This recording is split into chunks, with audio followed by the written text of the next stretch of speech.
તમારું નામ છે, બાજુમાં આપણે એમનો ફોટો છે અને બાજુમાં અહીંયા ભૂરા કલરનું બ્લુ રંગનું બટન છે.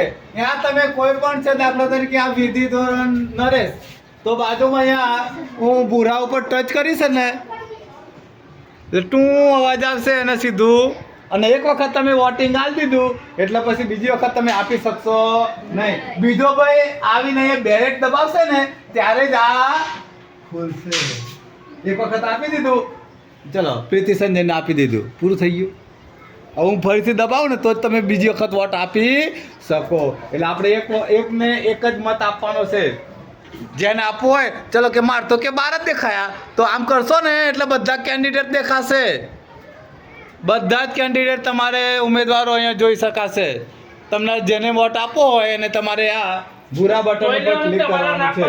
ફોટો અંદર આપેલો જ છે. ઓકે.